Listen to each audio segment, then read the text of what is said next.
Soalan yang saya bagi kemarin tu dia ada soalan bahagian A dan juga soalan bahagian C.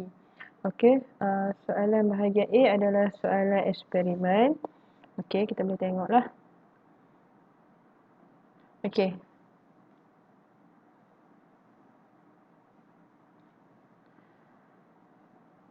Okay, rajah 1 menunjukkan graf bagi isi padu gas hidrogen yang terkumpul melawan masa dalam suatu tindak balas kimia. Okey, yang ni gas yang terhasil adalah gas hidrogen. Okey, isi padu gas hidrogen dalam sentimeter padu 3 ni duduk atas lah. Okey, melawan masa. So, yang ni adalah pemboleh ubah bergerak balas. Okey, BB. Okey, yang ni adalah MP, manipulasi kan. Okey. Okey, jadi kalau kita tengok kepada graf ni, okey, daripada masa 0 saat sampai ke 150 saat, okey, graf tu menaik. Tapi selepas 150 saat, graf tu dia mendatar. Maksudnya dia sama saja daripada 150 sampai 240. Okey, graf dia jadi mendatar sahaja. Okey. Jadi apa-apa pun sebelum kita tengok soalan, kita tengok dulu dia punya orang kata apa, rajah ataupun penerangan yang dia bagi supaya kita boleh faham apa yang dia nak. Okey, baru lepas tu barulah kita pergi kepada soalan. Okey, soalan A, nyatakan pemboleh ubah dalam eksperimen ini. Okey, kalau manipulasi adalah saya tulis dah. Manipulasi adalah masa. Okey, masa. Okey, bergerak balas. Ya, isi padu gas hidrogen. Dapat dah 2 markah. Senang ya? Okey, soalan B. Berdasarkan graf, nyatakan hubungan antara isi padu gas hidrogen dengan masa. Hubungan ni maksudnya bila masa berubah, apa jadi dekat isi padu gas. Okey, jadi kita boleh kata semakin bertambah masa, okey, jadi semakin bertambah isi padu gas hidrogen yang terkumpul. Okey, semakin bertambah masa, semakin bertambah masa, okey, daripada 0 saat sampai 150 saat, okey, graf dia semakin menaik. Jadi bilangan gas yang terkumpul tu semakin meningkat. So, semakin bertambah masa, semakin bertambah isi padu gas hidrogen yang terkumpul. Okey, soalan C. Ramalkan isi padu gas hidrogen yang dibebaskan pada saat ke-250 saat. Agak-agak kamu berapa isi padu gas yang terkumpul pada 250 saat ni? Berapa? Di sini. Berapa? Apa? Jadi, ya, 65 juga. Jadi, 65. Kena tulis unit lah. 65 cm padu. Kalau kamu tulis 65 sahaja, salah lah. Kena ada unit. Okey, 65 cm padu. Okey, soalan D. Nyatakan satu ujian, bukan hujan lah, ujian yang boleh dilakukan untuk menentusahkan kehadiran gas hidrogen dalam eksperimen ini. Okey, jadi selepas kita buat eksperimen, okey, gas yang terkumpul tu kita mesti buktikan. Okey, macam mana kita nak buktikan gas tu adalah gas hidrogen? Kita guna ujian apa? Siapa tahu? Okey, jadi apa? Ya, okey. Jadi kita menggunakan kayu uji bernyala di mana bunyi pop akan terhasil. Okey, pop. Macam ni. Tulis macam ni. Okey, kalau gas hidrogen, ingatlah gas hidrogen, kayu uji bernyala. Okey, menghasilkan bunyi pop. Okey. Menggunakan kayu uji bernyala di mana bunyi pop akan terhasil. Okey. Sedikit nota kat sini ya. Kalau hidrogen, KNH, hidrogen, kita guna kayu uji menyala. Okey, dia akan menghasilkan bunyi pop. Okey. Kalau oksigen, okey, kalau kita nak tentukan dia adalah oksigen, kita guna kayu uji berbara. Okey, bila kita guna kayu uji berbara, kita letak kayu tu dekat gas oksigen, okey. Kayu uji berbara tu akan menyala. Okey. Kayu uji berbara tu dia akan menyala. Sebab apa menyala? Sebab oksigen membantu pembakaran. Okey, level kamu dua gas ni je sebenarnya. Okey, dua gas ni saja yang orang kata popular lah dia nak tanya kan. Okey, kalau gas nak tentu gas tu betul tak gas hidrogen, kita guna kayu uji menyala yang akan menghasilkan bunyi pop. Okey, kalau gas oksigen, kita guna kayu uji berbara. Okey, kayu uji berbara tu akan menyala. Okey, sebab oksigen membantu pembakaran. Okey, habis dah soalan bahagian A. Okey, kita pergi pula kepada soalan ni kot siapa nak salin kan. Okey. Seminit.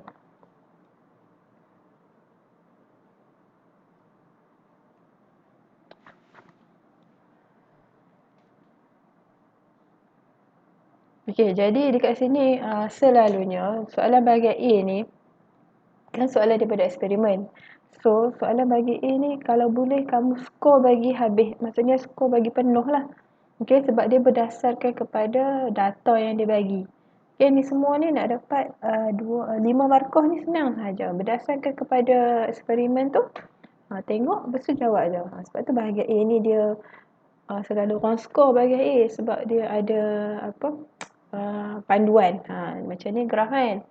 Okay, daripada eksperimen ambil saja, buat keluar data, jawab, dapat markah. Okey. Okey, soalan bahagian C. Okey, yang ni adalah soalan eksperimen, merangkak eksperimen, soalan nombor 11. Okey. Okey, kaji situasi berikut. Serbuk garam lebih mudah terlarut dalam air berbanding ketulan garam. Okey.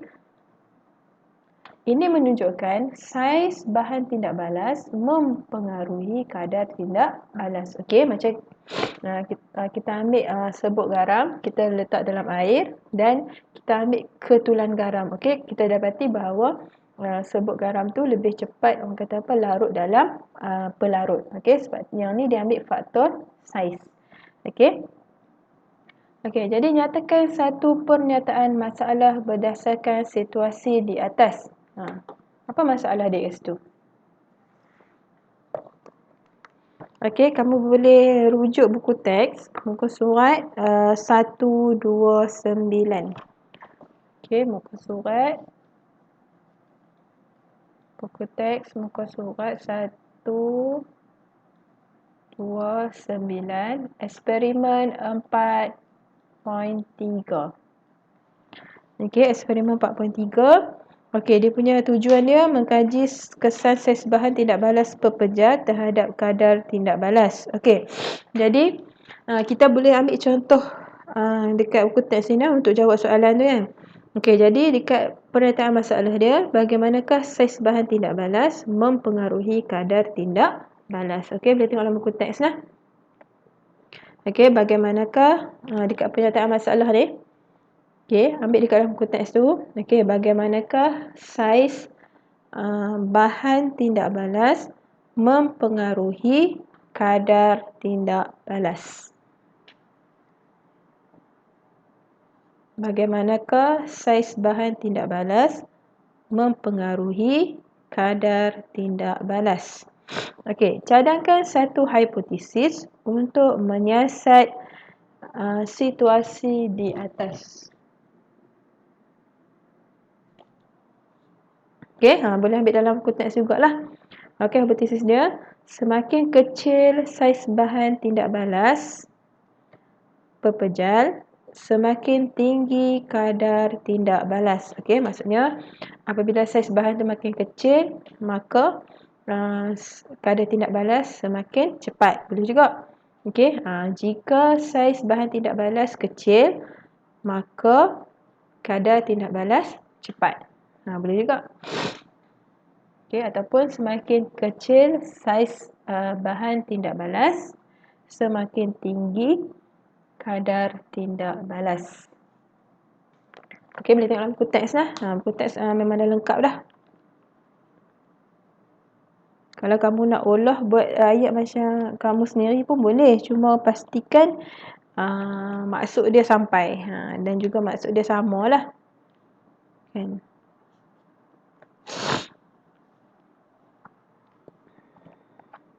Alright. C. Anda dibekalkan dengan cebisan marmar bersaiz kecil. Okey. Cebisan marmar bersaiz kecil. Ketulan marmar bersaiz besar. Asid hidroklorik cair penyumbat getah dengan salur penghantar. Kelalangkun, kaki retak dengan penyepit, biuret, besen dan jam randik. Okey. Cadangkan, yang Ustazah garis ni, yang ni adalah bahan ataupun radas.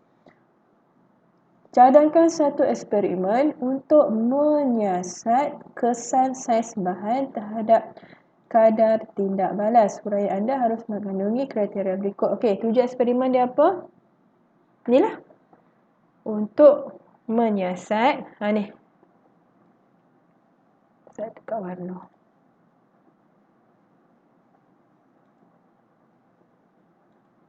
Okey.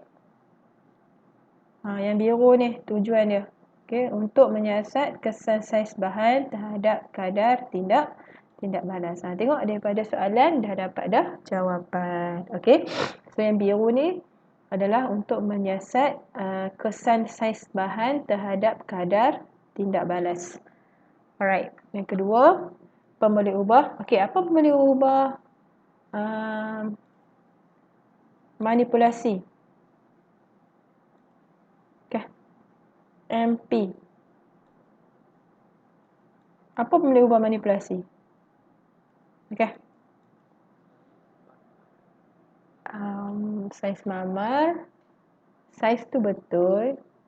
Okay, boleh ambil dalam buku teks lah. Ataupun saiz bahan tindak balas. Boleh juga. Okay, ambil dalam buku teks pun boleh. Okay. Yang manipulasi adalah saiz marmar. Okay, yang bergerak balas. B bergerak balas. Okay. Apa dia?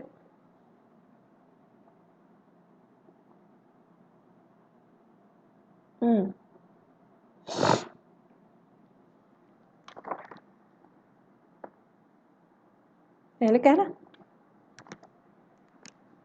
Apa dia pemboleh ubah bergerak balas? Tolong baca seorang.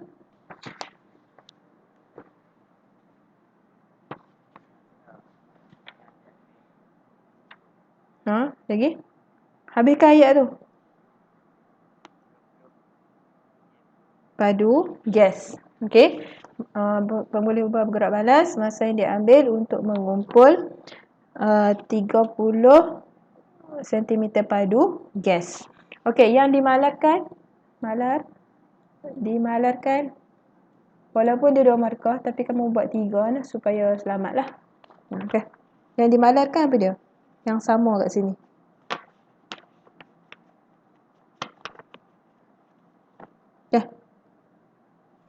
Apa yang sama kat sini? Cepat tolong baca seorang.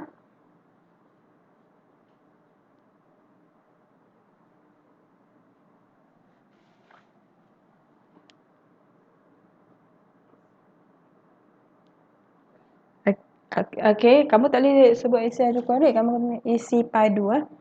Okey, maksudnya kalau kita guna 50 ml, 50 ml maksudnya isi padu. Okey, kalau dalam buku teks yang dimalarkan adalah suhu, okey, GC marmar, kepekatan dan isi padu asid hidroklorik. Okey, daripada 4 tu kamu boleh tulis 1 lah. Okey, suhu GC marmar, maksudnya dekat marmar tu kamu nak tulis berapa gram kan. Walaupun cebisan tu katalah 10 gram, ketulan dia pun 10 gram. Okey.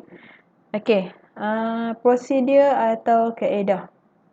Okey, macam mana kita nak buat eksperimen tu.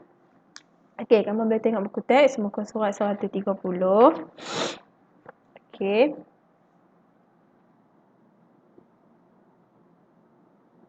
Okey, dia ada 6 dia ada 7. Okey, 7 langkah. Okey, yang pertama, kamu nak senang, kamu lukis rajah 4.15. Okey, kamu nak nampak dia punya orang kata apa?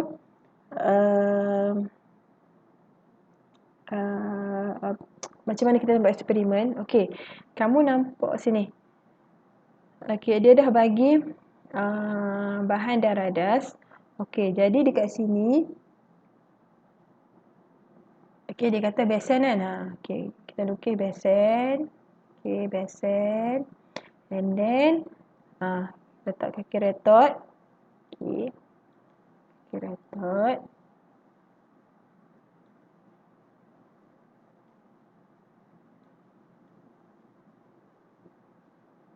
Okey, kaki retot ni guna untuk apa? Pegang burette. Okey.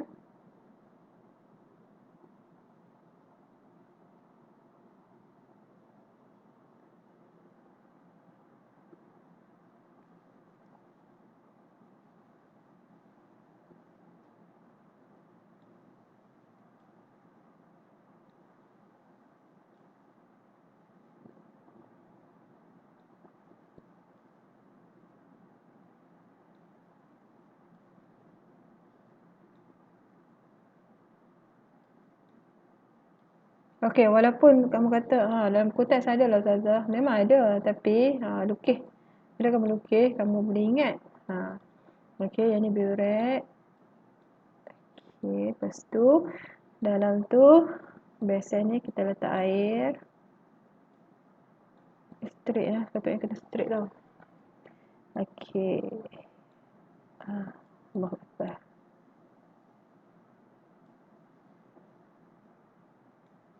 Okey.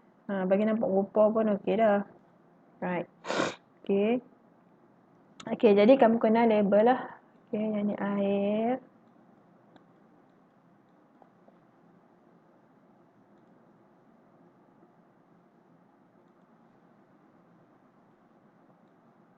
Okey, air.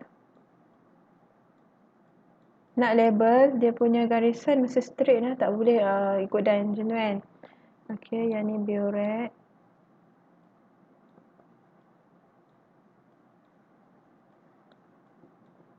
Okey, yang ni kaki retot. Tu lagi penuh lah, kaki retot.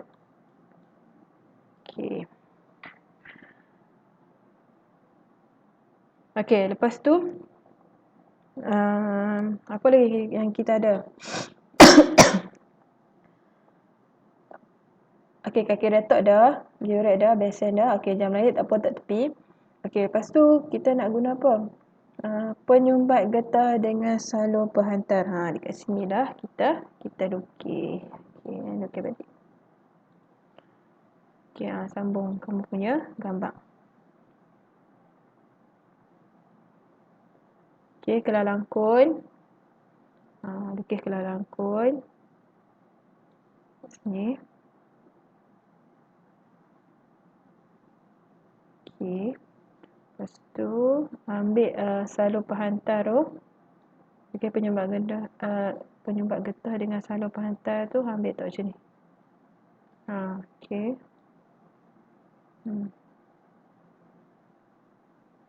Bagi dia masuk dalam ni lah, dalam burette ni. Okey. Okey, sini kita ada gabus. Kita letak kelar langkun.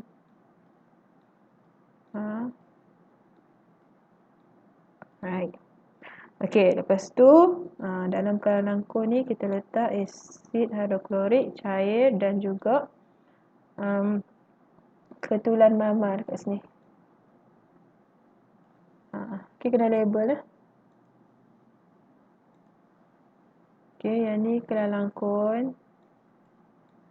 Kelalangkun. Yang ni ketulan marmar. Okey, dalam ni adalah asid hidroklorik cair HCl. Okey. HCl ni stands for asid hidroklorik cair Okey, tulis. Okey, so lengkap dah lah apa yang dia bagi. Kita lukis. Macam ni. Okey, bila kamu dah lukis, kamu akan nampaklah macam mana dia punya eksperimen dia akan berjalan.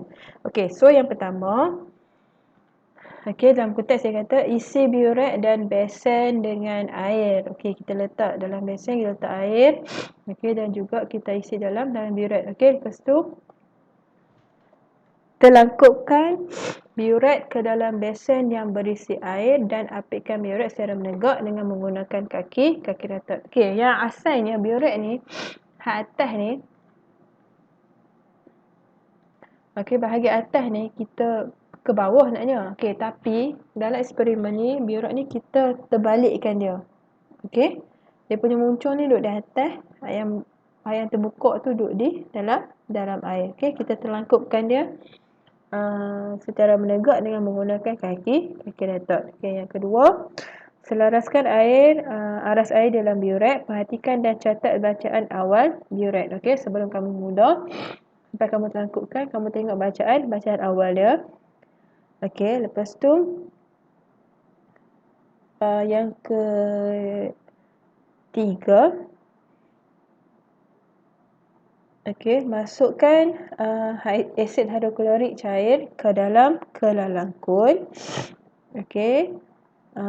Lepas tu tuangkan asid yang disukat ke dalam kelalangkun yang bersih dan kering. Okey, yang keempat, masukkan 2 gram ketulan marmar ke dalam kelalangkun. Okey, yang kelima, tutup kelalangkun serta-merta menggunakan penyumbat getah dengan salur penghantar. Letakkan satu lagi hujung salur penghantar di bawah biuret.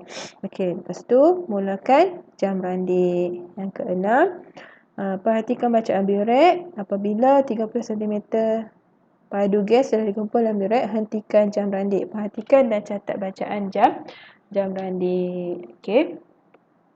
Okey, yang ketujuh, ulang langkah 1 hingga 6 dengan menggantikan ketulan marmar yang besar dengan cebisan marmar yang bersaiz kecil dengan jisim yang sama. Okey, kamu boleh tengok prosedur dia muka surat 130. Okey, dekat prosedur tu muka surat 130. Okey, so Ustazah rujuk buku teks saja yang ni tak ambil kat tempat lain pun. Okey, buku teks sahaja. Okey. Okey, penjadualan data. Yang ni senang je. Okey, jadi penjadualan data ni maksudnya kita buat jadual lah kan. Okey, dia mesti ada 2 kolom.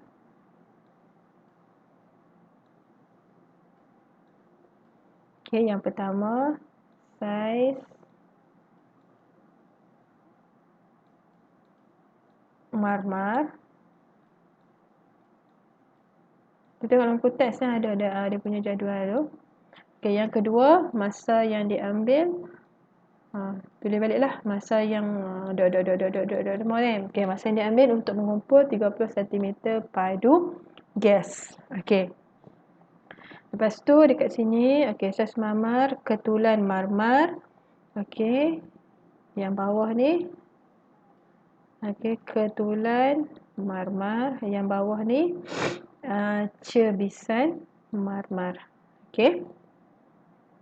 Ketulan marmar yang bersaiz besar, cebisan marmar yang bersaiz kecil. Okey, dekat bahagian sini kita kosongkan sebab kita hanya merangka eksperimen. Nanti kalau kita buat eksperimen, kita boleh tulislah dekat sebelah sini. Okey. Okey, so 4, 5, 6, 7, 8, 9, 10. Cukup dah 10 markah. Okey. Okey, selalunya bila main soalan eksperimen, kamu mungkin akan kata, alamak susah macam mana nak rangka eksperimen kan? Okey, buang perkataan susah tu daripada otak kamu, daripada fikiran kamu, kamu go through soalan. Okey, bila kamu tengok soalan, dia akan guide kamu. Okey, mula-mula kena buat apa, lepas tu kena buat apa, baru dia bagi soalan. Okey, dia nak bagi soalan pun dia dah bagi dah pernyataan. Okey, ni daripada pernyataan ni kamu buat eksperimen. Okey, sebab itulah bila kamu dapat soalan eksperimen ni, bila dia dah bagi bahan dan radas, kamu imagine macam mana eksperimen tu akan kamu recall. Okey. So sebab itulah Ustazah tunjuk gambar. Okey, kalau kamu tak rujuk buku teks pun, bila kamu nampak semua pun benda ni, kamu dah boleh bayang dah. Okey, biuret untuk apa? Untuk isi air. Besen pun isi air. Okey, jam ranit ni kita tengok masa. Okey, kaki retok dengan pengapit ni kita nak kapit biuret sebab biuret ni dia kena menegak tau. Dia kena ada benda nak pegang dia. Okey, lepas tu kelalangkun. Kelalangkun kita mesti letak bahan. Dalam bahan tu mesti kita letak asid hidroklorik dan juga marmar lah, bisa marmar. Okey, penyumbat getah dengan salur penghantar. Yang ni sebab kita nak tengok bilangan gas yang terhasil. So sebab itulah kalau kata mai dekat sini, okey, dekat bila mai kat soalan C ni, dia dah bagi dah kamu orang kata apa, sketch dulu ataupun kamu rangka dulu, kamu conteng dulu benda apa nak jadi kat sini. Okey, daripada sini, daripada gambar rajah ni, kamu dah boleh tahu dah, kamu boleh tulis dah prosedur atau kaedah. Okey, lepas kita letak kat sini, dia mesti akan ada tindak balas kan. Okey, jadi gas tu akan keluar kat sini, dia kumpul dekat dalam biuret. Lepas tu kita mesti kena start masak kan. Sampailah habis tindak balas tu. Okey, itulah pentingnya faham soalan. Kan? Nak faham soalan tu kita kena tengok maklumat yang dia bagi. Okey, habis. Tamat dah.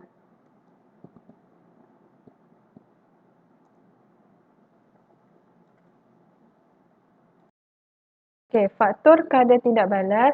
Okey, yang pertama adalah faktor suhu. Okey, makin tinggi suhu, semakin cepat kadar tindak balas. Okey, yang kedua adalah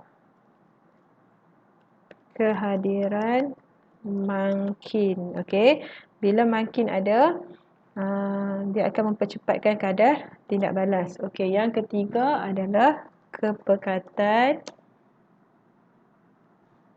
bahan tindak balas. Okey, bila bahan tu makin pekat, okey, tindak balas dia pun makin cepat. Okey, yang keempat adalah tekanan. Okey, tekanan. Bila kita bagi tekanan yang tinggi, okey, kadar tindak balas pun makin cepat.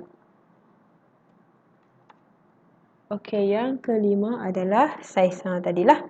Okey, saiz bahan tindak balas. Okey, yang ni adalah 5 faktor kadar tindak balas. Maksudnya bila semua ni makin tinggi, okey, bila semua ni makin tinggi,